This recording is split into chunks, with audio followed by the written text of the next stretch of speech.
Well, good morning, everybody. Good morning, divas and dudes at home. We are in April. Happy spring, everybody. My name is Raquel de Hoyos, and I am going to be with you on this next week, or this 4-week journey.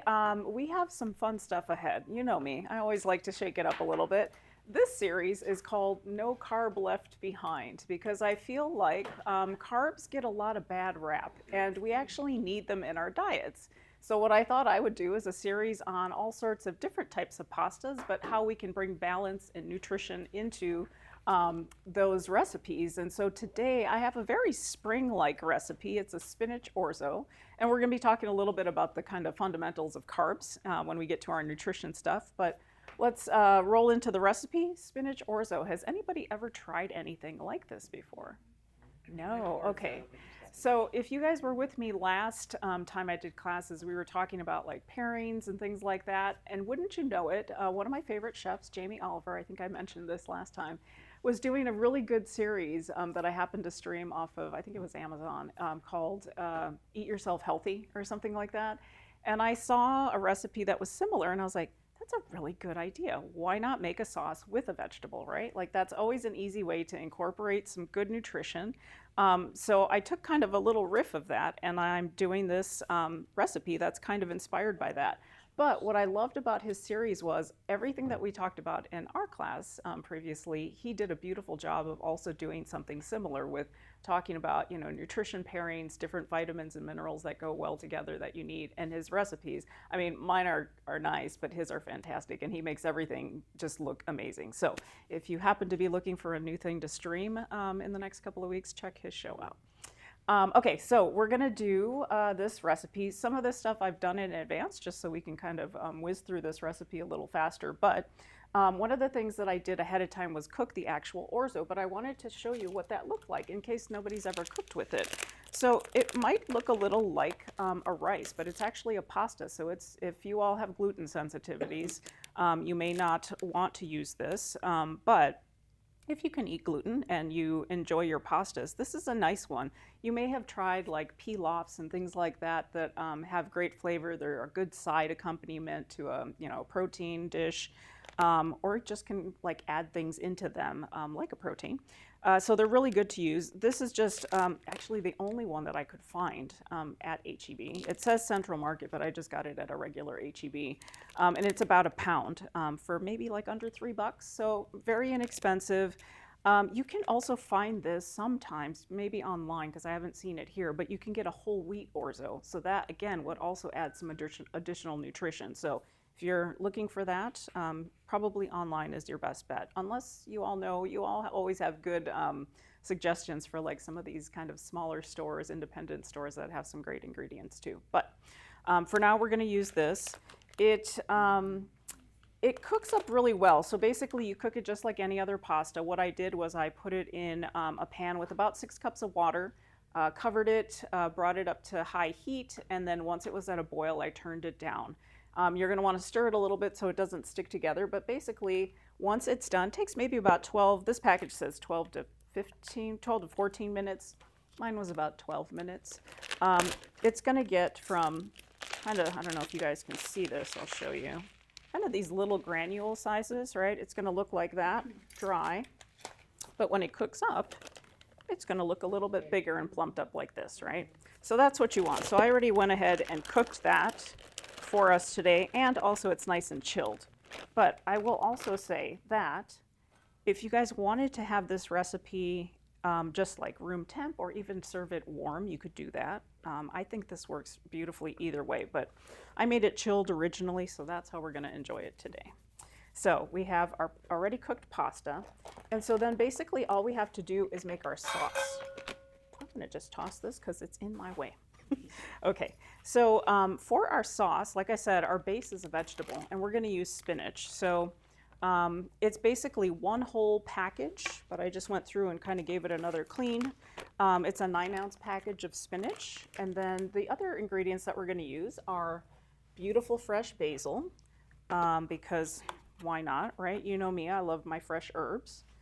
And the other thing we're going to use too in this sauce is a little bit of lemon. And I always joke that Jamie Oliver uses lemon in everything. There was lemon in this sauce, but it does make a difference. And I will say the lemon is just a nice way to add a little bit of kind of that tanginess, right? It's the acid that you need to balance out some of these flavors. You will also find the acid in the tomatoes that we're going to have, and then these artichokes. So we're adding a lot of vegetables into this dish. So not only will it look beautiful because the color is going to be this nice, vibrant green color, but we're going to add some very simple ingredients that are going to add some acidity, some brightness, and then a little bit of saltiness through Parmesan cheese. So it has a little bit, not a ton. I will say the artichokes that I purchased originally when I made this recipe came in a can, but I looked everywhere and I could not find them yesterday. But feel free in your grocery store. They might be kind of in the section with like all the canned vegetables, but I did not find them for the life of me. But they happen to have these nice marinated ones. I just drained them. And just know, if you're watching your sodium, if that's something that you need to watch for your diet, they have a little more salt, but I've drained them and I didn't rinse them because I tasted them in a batch that I made already previously, and they're not super salty. So, but if that's a concern for you guys, just feel free to give them an extra rinse. The ones that I purchased were like just in water, so that was nice too. But anyway, for the sauce, so what I'm gonna do is get our greens ready first. So spinach has already been cleaned. I am not a fan of when the spinach have like the stems. I'm thinking, you know, if you're already going to take the time to wash and do all that, like why not just chop it a little bit better, right? So doesn't always happen, but I did that already for us ahead of time, so that's good to go. And we want 1 cup of these nice, beautiful, fresh basil leaves. Is anybody growing anything right now? Any herbs, plants? Mint. Parsley? Yeah. Chives, okay. Yeah, I just bought a basil plant and I'm hoping for the best. I have had good luck and I've had bad luck. So we'll see what kind of year this is. This smells amazing, you guys. I don't know if you can smell it yet from where you're at, but this is a beautiful batch. This was also the thing I couldn't find. I went shopping for ingredients, and the stores, of course, are crazy because tomorrow is Easter, and I could not find basil for the life of me. I found Thai basil, which in a pinch, if you had to use that, you could. Thai basil, if anybody's ever cooked with that before, it looks similar, except it has kind of a longer, sort of narrower leaf. And it's used like in Thai food. Like if you've ever bought a bowl of pho and they give you kind of the side, like the sprouts and the lime, it'll have Thai basil. It's got really good. It's got like a kick of spice to it. It does. You don't get that. You don't get kick it with regular basil. Mm-hmm. You get it with Thai. It's like right, and it hits like the tip of your tongue. Kind yeah. Of. It's you should try both if you ever have the opportunity. So one thing I learned while I was watching the Jamie Oliver's cooking show was he puts a lot of the stems of his herbs into his sauces, and I was like, that's a great idea because they have just as much, actually probably even more flavor. I've always been kind of weird about putting stems, but if you've got a great blender like this one, I mean, it's just going to tear it right up, so you're good to go. That's almost a cup, and what I'm going to do is I'm gonna try a little trick at the end here. So I'm gonna reserve this nice little piece for garnish for later, but I think we're good with this right here. And as you all know, when you're blending something, you don't want to just put your kind of stuff in first. You want some liquid on the bottom so it helps you kind of get things going. So we're going to add a 1/2 cup of water, and then we're also going to do a 1/2 cup of oil about partway through, just to kind of mix things up a little bit. But there goes our 1/2 cup of water. And then I'm going to just put in maybe about 2/3 of this spinach, and then I'll add the rest in after I give it a first blend, just so it's a little easier. So I'll do about that much. And then we'll pop in our basil. This sauce can go well on anything, really. You could make it as like a sauce and then put it on some shrimp, marinate some shrimp in it, put that on the grill. That would be great. Okay, the next thing I'm going to do, because I want this in there as well, because it's going to be, so your recipe, I was telling Rosie, It's been a long couple of months, you guys, since I last saw you, but this recipe is going to be great. So it's 1 lemon zested, but you actually want 2 lemons because you're going to use half of the other lemon at the end to give it an extra little bit of juice. So we're just going to zest 1. Is it better to use, is the flavor better with a fresh one as opposed to like if you get lemon sauce? Like a lemon like juice. a lemon, like yes. yeah, No, I knew exactly. It's been a while since I bought lemon juice or even like lime juice, but I know that they're always very, very strong. And you could use them for sure. I would maybe start with half the amount and test it and just see, but I think fresh lemons just make the difference. What I actually did too was I did this last night and put it in a little container, and when I made my batch this morning, the flavor of the zest and the juice together was nice and concentrated, but it was still kind of nice and fresh and just really kind of like they say, it just makes things very bright, makes things pop. How much So- zest do you use? So Do just, you like scrape like half the lemon or the whole no, lemon? did the whole lemon. Okay. Yep, whole lemon. I mean, I'm always kind of saying don't waste things. I would even put like, if you really like lemon, you could do both. Yeah. Okay. Because it's quite delicious with lemon. I am a fan of any kind of citrus, but lemon especially. So we're going to just juice this one here, and then we'll add all of this to our blender. And I know there was someone in here who said they're not a fan of lemon, maybe, was it? And I don't think she's here today, but the next week, I think it's next week, the recipe we have, we're going to use orange instead as our acid. And we'll use, I don't think I use the zest, but I do use the juice instead of lemon juice. So that'll be kind of a nice way to try something a little different. I've also never been a fan of lemon. Okay, Not yeah. sure. I mean, I'll try it and I'm not gonna say say no if somebody Yeah. gives me something, but I really prefer no lemon. Just not sure, yeah. And that's, everybody's got kind of their taste preferences, I so. notice a lot of people put lemon over their meat, like when they're barbecuing. Okay. I've never been Yeah. into- Well, it also acts as a tenderizer, right? Because it's an acid. So if you're doing it on meat, you have to also be careful. I did that once with chicken, and I left it too long, and it was not pretty. I still ate the chicken; it was delicious, but the texture was because it's breaking down the So it makes protein. it harder? Like It makes drier? it mushier. Oh, It mushier. helps to soften the strands of protein in the meat, which is good if you have kind of a piece of meat that can use some tenderizing, or people will just kind of like use a tenderizer and kind of mash on it, or even like some salts have some tenderizing properties. This is a nice big, you know me, I love this garlic that has, this beautiful purple color. So I'm just using 1 clove. This is so when it says 1 clove, use that big clove. I'm gonna just chop that up a little bit. Okay, what else goes in here, ladies? We need some salt, right? Oh, wait, our cheese. So we're having salt and cheese.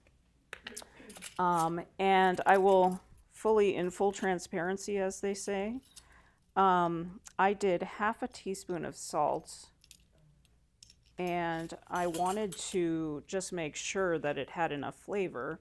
And when you add something to pasta, the pasta's going to soak up a lot of that, and so it needed some additional salt. So I just do a half a teaspoon in the sauce. Plus, don't forget, the cheese is salt, right? And again, we're watching the sodium on this. So we're going to do a half cup total, but for the sauce, I'm just going to do a 1/4 cup right now. What if you just skipped the salt and used a little bit more cheese? You could also do that, and that's going to bump up your calories, which if you're okay with, that's cool. See, I'm always watching out for you ladies. I'm always like looking at everything, but yes, you could also do that, because right now we're just going to blend this, but we're also going to add this to the final thing. So essentially it's all going into here. Yeah. So, yeah. What kind of salt do you use? Like kosher, sea No. salt, iodized? When I cook at home, I use kosher. So I use very little, because the bigger granules, I feel Right. like it salts better. This is just regular table salt, and I Okay. use it because most people tend to have that at home. A good kosher salt is really hard to find here for some reason. I have to order mine online. And it's not anything fancy. It comes in a red box, but you can find stuff at H-E-B. It's just it doesn't have quite the same consistency. What Okay. if you use pink Himalayan salt? How would that taste the change the flavor of the Um, dish, you think? I think actually it'd be okay, but I would say you might need to use a little bit more. Okay. Yeah, you could give it a try. Yeah, I'm a fan of salts, but just, yes, cheese is salt. You could just add more of that if you wanted to. Okay. Great questions, What Ruthie. is the kosher salt over the regular salt? Because for me, I find that I use less because the granules are a little bit bigger, and so I feel like I need less for the flavor to hit. Like I'll use just a pinch, and I'm like, okay, for me, that's salty enough. But I have a different palate than everybody, so you kind of have to adjust. But I find that I tend to go through that salt so slowly because I really don't use a lot of it when I'm cooking. But I do use salt in my cooking every time. So, yeah. Okay, so what are we missing? We've got our spinach, we got our basil, we got the garlic, we have our lemon, the water, and then actually just the olive oil. Yep, so it's half a cup of olive oil. And like I said, we're gonna give this a quick little blend, and then we're gonna add the rest of the spinach, and then our sauce will be done. Since it's going to be like cold or room temperature, Mhm. are you more likely to use olive oil or extra virgin olive oil? This one Just is, because the yeah. heating properties, you know what I mean? Yeah, Makes a no, difference. I kind of find this extra virgin olive oil does the trick. Okay. I'm not like, some people are very particular about the oils they use. Like they might want to use one that's different for their salad dressings versus the ones that they use for cooking because of the smoke point and whatnot.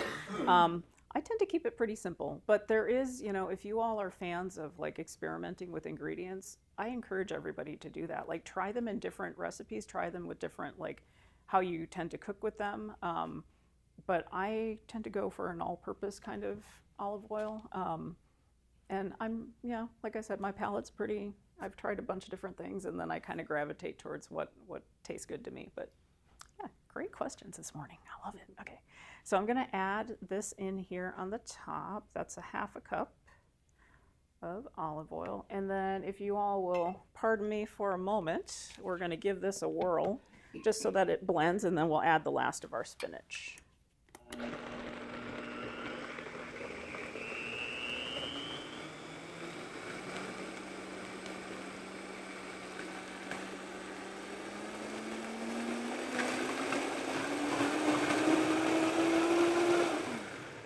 Okay, so that is a beautiful color already, but we're gonna just add the rest of this spinach in, and then the sauce will be done.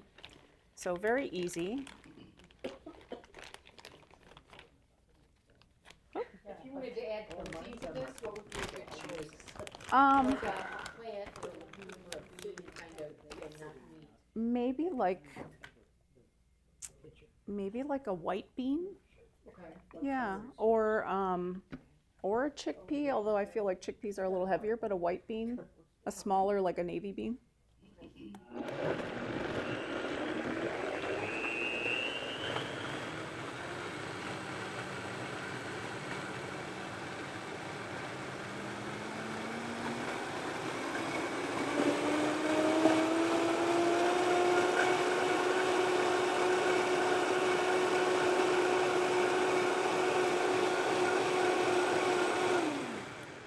Okay, so that's it.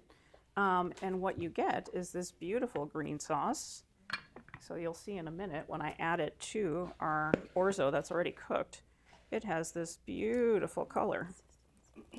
And the consistency is, it's not like super creamy, but on that note about white beans, Ruthie, you could probably add the white beans to this and incorporate it into your sauce, and it would be even creamier. So that's a thought too. Yes. Yeah, the garlic, and it's not much. I think I originally started with 2 cloves when I originally tested this. I was like, that's a little much for me. So we backed it out a little bit, and I think 1 is just fine. So I'm gonna give this a quick stir, and then we're just gonna add in the rest of our ingredients. And then I'll show you how to do something fancy and plate it up like the picture you see there, because that was a lot of fun. So I'm just gonna give this a quick stir. Just fold that in. It looks so beautiful, and it tastes really good too. But it is not complete just yet. So if you see here, it's got that beautiful green color. Very nice, okay. So we're gonna set that aside, and then remember, we're adding that additional 1/4 cup of the cheese. So I'm gonna give it another quick stir once I add everything else in, but I don't want to forget the cheese. What other cheese could you use that's a hard cheese other than Parmesan that would taste pretty good in this dish? Maybe some feta Okay. would be great. What else do you guys think? What are some of your favorite cheeses? I like Gouda, but it's not the right kind of cheese for that. If you could get Gouda, that actually would be great. You might want to try to melt it first and serve this hot then. So it would almost be like a risotto. Okay. Yeah, maybe put it with a little bit of milk and chop it up into blocks and try to melt it and then add it in. That would be great. You're making me hungry, Ruthie. I agree. All these great ideas. Okay, so we're just doing 1 little pint of cherry tomatoes here that I'm going to cut in half. So you could put them in whole if you didn't want to deal with cutting them in half, but I always feel like for, when you're serving this to someone, you want to make sure that everything is easy to eat. That was one thing I learned when I was going through just like working in restaurants or cooking for people. Like, you don't want anything that's too obnoxious, right? Because I worked for many years in catering, and everything was bite-sized, and there was a reason for that, right? Like, you don't want to take something while you're having a conversation and have to like take too many bites and you got something hanging out of your mouth while you're trying to have a conversation. So I still follow that principle when I'm making every dish that I make.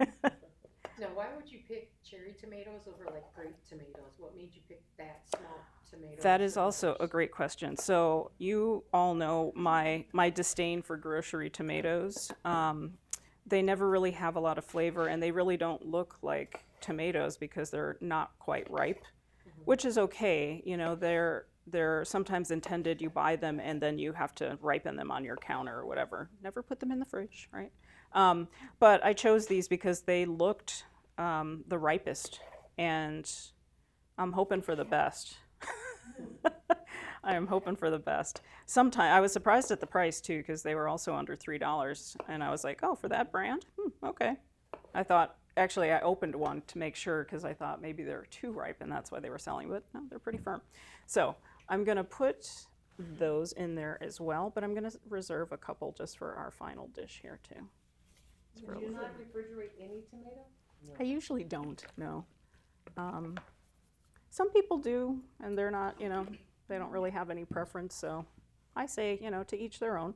Okay, last thing are these artichokes, and I'm missing one other ingredient. What is it, you guys? I'm gonna just pour these out here. Yes, the salt. So it's an additional 1 teaspoon of salt, but as Ruthie said, you could leave that out and just add more cheese, which I like. I like your thinking. With these artichokes, I'm just going to give them a little bit more of a cut here just because they're kind of long, and like I said, we want to make everything about the same size. Artichokes are great. I feel like they're sort of a forgotten vegetable, but if you can buy them already canned, the marinated ones are really good. Has anybody ever cooked with artichokes that are already cooked? Okay, well, here's a great recipe to do that with. And they're also not very expensive. I would look for the can if you can find it. I was kind of surprised, but every H-E-B is a little bit different. So. Now, what would you substitute instead of artichoke If you had didn't an have. allergy to it or something? Let's see, that's a good one. If you didn't want to use artichokes, what could you put in here? I put it in here because I like also it's fiber, right? So we're adding more vegetables and more fiber. Maybe, here's another one. You can find them canned, is hearts of palm, or like a water chestnut. It's kind of like the additional, what am I thinking of? Like additional vegetable, but also kind of like, you think of some vegetables that have great water content, those are like that. They have the crunch. I wanted something, actually I was using artichokes for a different recipe and I happened to have a can left over and I was like, oh, this actually would be great in here. So that's also why I chose this. It's funny how these recipes come together, but when they do, they're delicious. Actually, I'm gonna save this also for my sample here. And then what was that last ingredient? The salt, okay. So let me just move that. Clean up my board a little bit here. Clean up my gloves a little bit. Okay, and it's 1 teaspoon of salt. Now, these artichokes that came with actually we're missing one more ingredient. The last half of that lemon, right? Haha, you guys also haven't had your coffee yet. I was gonna say the artichokes that come marinated, what I like to do, and I saw this, on some cooking show probably, save that marinade and then just add some oil and, some other herbs and give it a shake and you got some instant salad dressing there. So don't let that go to waste. I was just adding some shredded chicken in there. Yes, I would say chicken, like grilled chicken or shrimp would be great in here. But we're going to give this a stir now that it has everything. And then I will cross my fingers and hope this little trick that I'm going to do works out. So you can see our lovely sample. This smells so great, and really the color is just amazing. I would say these salads, because they're so fresh, like try to consume them within a few days. I wouldn't keep this longer than a week. So I have just a regular little bowl here. I'm going to give it a quick spray with some olive oil, not a ton. And I probably don't have to do it too much, but I'm just going to grease that a little bit. And then I'm going to add some of this in there. And we're going to hope that it'll mold out like it did originally.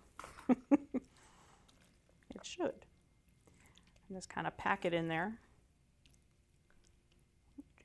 Just like that. So if anyone ever wondered how they do that, to get it to look like that.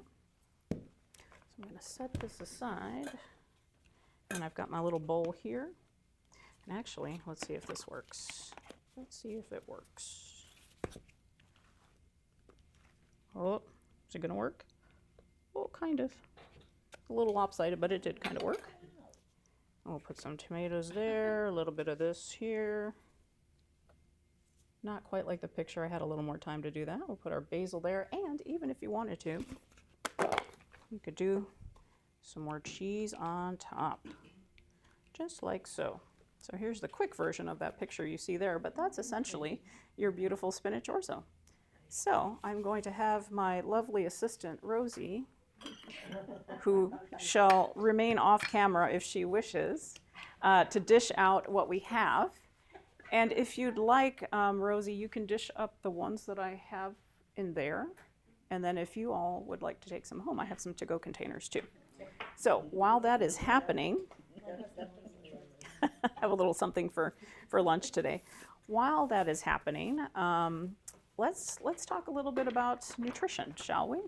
All right, so today I wanted to just kind of sort of set the foundation. You know me, I like to kind of start from the beginning and then we move on from there.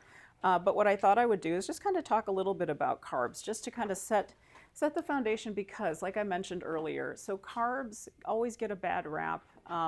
And there's a reason, and I wanted to kind of go through some of that because it is important to know when it comes to nutrition what things your bodies need. And as you all are kind of going through your journeys with your illnesses and recovery, like you need fuel, right? And carbs is one of those places to find that. But knowing how to infuse things into your recipes if you're going to use carbs like we did today, we've got a lot of great nutrition in here. But you have to find ways, you have to learn how to do that, right? When you're coming up with dishes, or even if you're going out to the restaurant, knowing what to look for, the ingredients that are in those dishes are helpful. So as I mentioned, so carbs are the body's primary energy source. So they're what we call a macronutrient. They're what our bodies convert into glucose. And so that's part of the key why people are like, don't eat too many carbs. And we'll get to that. But they come in 3 different forms, so sugars, starches, and fiber. And you can find them pretty much in fruits, vegetables, grains, and dairy. And they're really critical because they support our brain function, our digestive health, and our weight.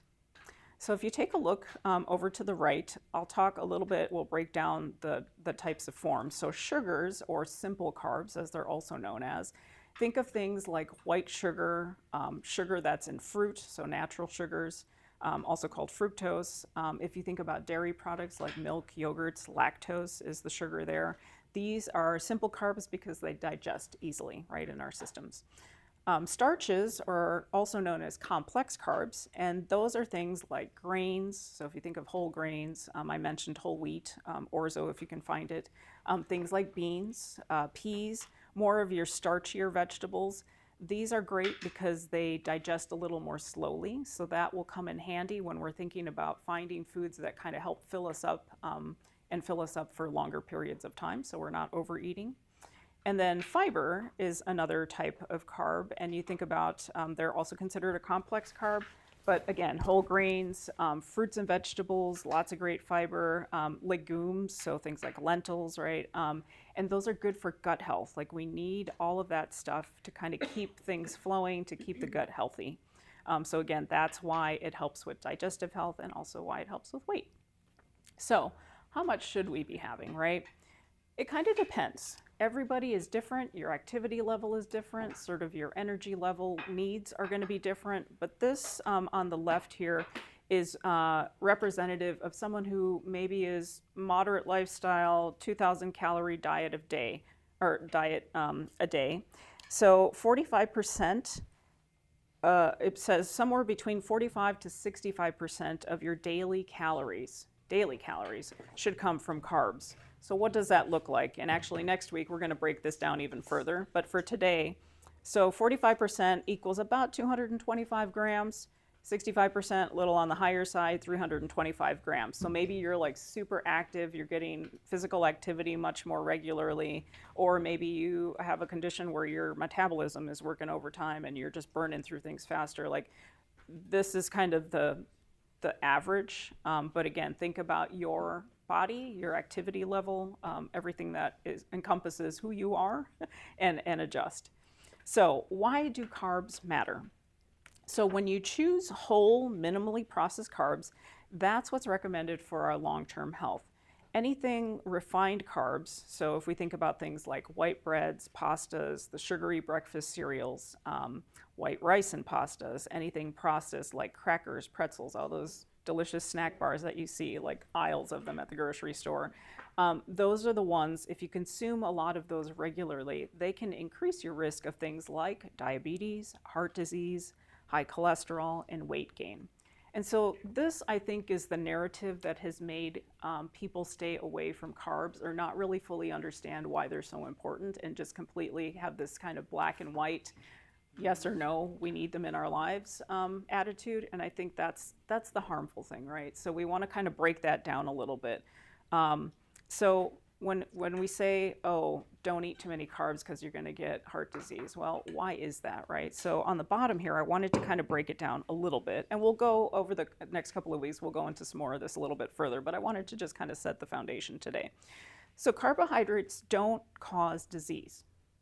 I state that again, carbohydrates don't cause disease, but eating more than your body can process, particularly sugars and refined starches, can cause blood sugar spikes, high insulin, fat buildup, and changes in your cholesterol. And these are the factors combined, and these factors combined can lead to an increased risk for things like obesity, diabetes, and heart disease.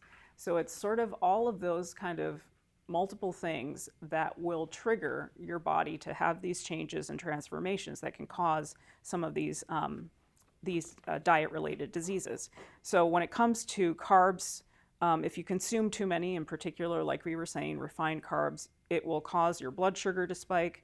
Consequently, over time, you could have insulin resistance and then develop type 2 diabetes.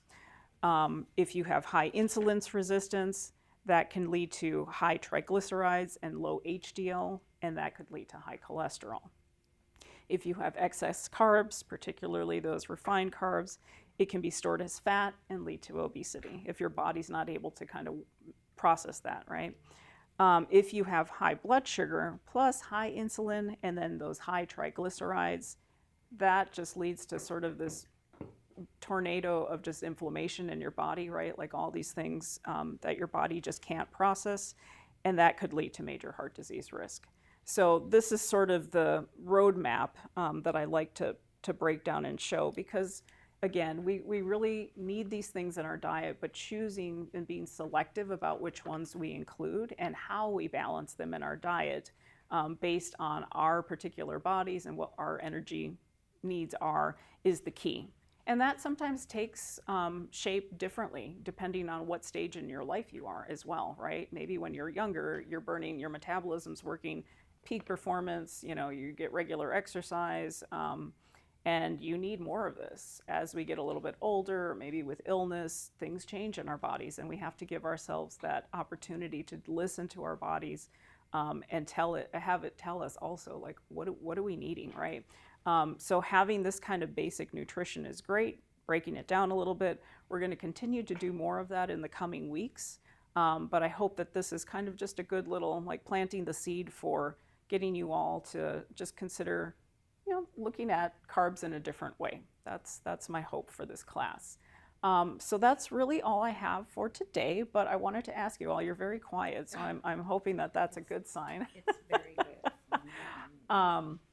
Yes, and I apologize, it probably should have been warm for breakfast, but it's spring, it's kind of a light dish. But yeah, so this is a recipe that you could eat just like this, room temp, cold, or also warm. And I like Ruthie's idea about like maybe adding some cheese in there to kind of bulk, or even some beans in the sauce to kind of bulk that up a little bit, add some additional fiber and protein as well. So any questions? I'll stop talking for a few minutes, but any questions? Uh-huh. Once you get to that point of obesity, how do you reverse it? Great question. So I think there are many ways that you can do that. Obesity is something that for you, like I think people struggle with obesity because we are often told, do this, do this, do this. But the one size fits all is not the path to finding what's going to work for you, right? So, I mean, nutrition is key, right? Finding the healthy things in your diet that are going to contribute to overall health is one place to start. I've done for many years like food is medicine programming, and it's called food is medicine for a reason. I kind of cured myself originally when I was in my 20s, and I got really sick through food. And so I'm a strong believer of start with the basics. So nutrition has to be part of it.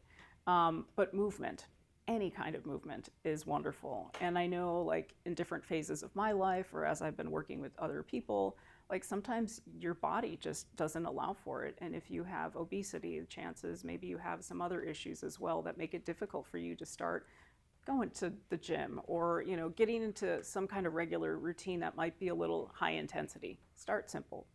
Walking, swimming, if you have some issues with joint pain, things like that, I always recommend starting very simple. And then I think the third thing is having a support system. We do not take into account how difficult it is to go through a journey of illness by yourself and to just go through any kind of transformation with your body by yourself, and to have, like you ladies have each other. You come to these classes that are offered by ThriveWell, whether it's this cooking class or an art therapy or exercise, I think it's good not only to have connections so that you feel like you're not alone, but it's good for your mental health, right? You need sort of the check of just realizing that you're not by yourself, but others are going through something similar perhaps, and that you can just kind of laugh about stuff. I think laughter is some of the best medicine. Some of the things that I do for myself when I'm feeling kind of in the dumps is I find some of my favorite comedians and I just watch for a few minutes, because sometimes I can go through the whole day and not talk to a lot of people. Even though I am in a very busy job, sometimes I'm very isolated and focused on what I'm doing during the day at work. And then I'll come home and I live with my mother, right? And she's talking at me, but we're not really talking together. And so I don't have people my age a lot that I'm communing with. So yes, laughter, connection, movement of some kind, and nutrition. That I would say are key factors. Hope that answers that question. All right, ladies. Well, if there aren't any other questions, thank you so much. So nice to see your lovely faces today. And we'll be back for the next 3 Saturdays with this series called No Carb Left Behind. Okay, hope to see you then.